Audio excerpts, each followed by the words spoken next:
Good day, folks. Look how good it is here. It's been pouring with rain the last couple of days and it stopped. So I'm doing some work. But the reason I picked up the phone, this lonely road here, an ambulance just went by. Sirens and lights. There's about 5 houses further down, I guess. Something like that. And so someone down there needs an ambulance. That's a bit scary. And earlier, I was in the city. I took Charlie to the dog park. Oh, this is what I'm doing down here. Look at this soil. It's so good. I'm getting it from the creek. Just filling up this bucket. I think I've done like 10 buckets to get from I think I go in the right spot there to here. And yesterday or the day before I did that lot and some up there. But it's great soil. See this stuff? See, it's all orangey. This is the terracotta and gravel mixed in. But I did do the big burn off, you've seen in other videos. But now I'm covering it with this good loamy stuff that I'm getting from the creek down here. So I've been cleaning up. This was my first little barbecue campsite here with the Barbarian Shed, good old Pericles, and the Roman ruins. I'll just show you on the entrance. We've got a torso. Can you make out that concrete torso? That's from my muscle plate, my Roman muscle plate armour, and I filled it with concrete. And I have another one here that I rescued from the bush. Look at him. Totally covered in moss. Put him on that little pedestal. Yeah, so I've been down here. It was all overgrown. I had a big fire in this little fireplace. And now I'm just scraping off the top. You can see where I've been. The top inch or so. Look how beautiful the creek is. This is optimum, I guess.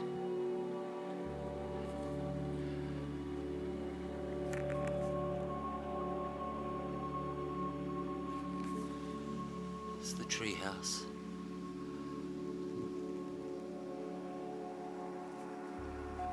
But anyway, what was I saying? So I'm scraping up all this soil, putting it in the garden. But before I started telling you about that, it was the ambulances. One come down here.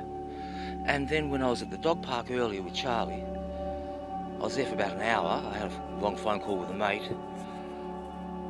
And 2 ambulances went by. And before that, I visited my mum. Oh, Charlie, hang on. That's the cord for the pump. I just moved that out of the way. I'll just put it down so Charlie doesn't get caught on it. Yeah, so when I was outside having a smoke at my mum's, there were 2 ambulances again. 2 different times, 2 different smokes. So I went there, had a smoke at the back, ambulance. Later had another smoke at the back, ambulance. And then 2 more at the dog park. And then 1 here. It's not a good thing. I've never known so many ambulances. You know, safe and effective. That's what I blame. So anyway, we're here in the bush. Look, I can retrieve some of my dishes while I scrape up all this good stuff. I'll pause you, which is the pause button, this one, and I'll fill the bucket. Okay, filled the bucket.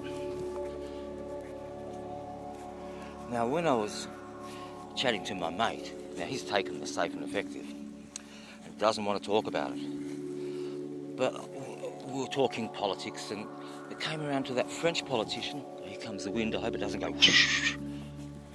That French politician, I don't know if you've seen the interview, I forget his name, is it Lasserre? But he took the safe and effective and he immediately had problems and he ends up with 2 heart operations. But on the way to that, he said the strangest side effect was he was just so angry, annoyed. Everything annoyed him. He went on holiday with his family, was annoyed by them. He couldn't relax, and he was aggressive. And And he says that is a common side effect. And I hadn't heard of that, but it would explain all the road rage. It would explain all of the stabbings. You know that game they play in the Northern Territory where the Aboriginal kids steal four-wheel drives with large bull bars and then go chasing the police? They go hunting the police, find the police and ram the police cars, and the police are ordered to retreat back to the stations. And then it just is an endless cycle of it, because when they get caught they are instantly bailed, because there's this thing, you can't bail kids, you can't lock kids up, so they're automatically given bail. But that's spreading. This happened here in Launceston. Some young kid stole a car and rammed a cop car with it. And it's getting more and more common in the Northern Territory and in northern Western Australia, and now it's happening in northern Queensland. The kids know there's no consequences at all, really. And when you see your leaders, your political leaders, it doesn't matter where your leadership is, you've got to see honesty and integrity. I worked in several schools, high schools, and when there is a good principal, it trickles down right through, and if everyone knows what the duties are, and if everyone knows that the leadership are putting in the hard work, everyone puts in the hard work, well, the majority. But if the leadership are lazy and give you no direction, people do nothing. They have no job satisfaction. They see that the top is corrupt, or is lazy, or is rotten, and no one wants to do the work. And this is what's happening to our societies. Part of it, anyway. You know, you see your politicians lying. And it's so damn obvious. So it trickles down through society. We all lose confidence in the system.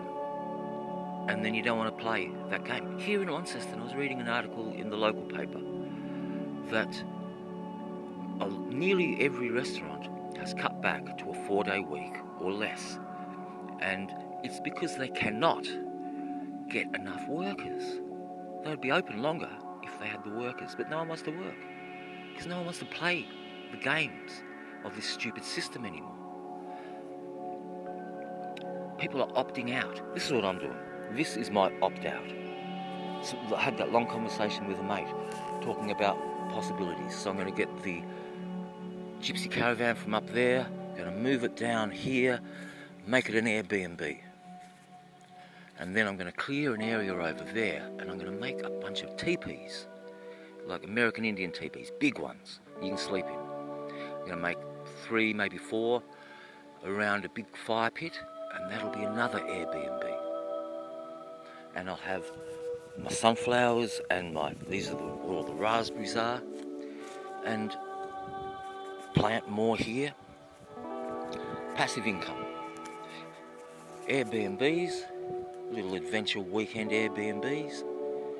You know, you can play the life of a gypsy, or you can play the life of the Red Indian, and they can play on my archery range.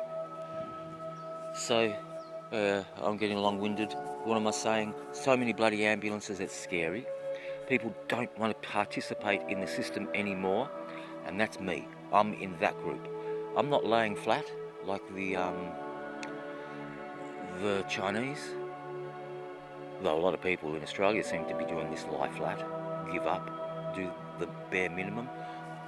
I'm going to spend the rest of the day backwards and forwards from the creek, and I'm going to fill this wall up, and then I'm going to top off some others there.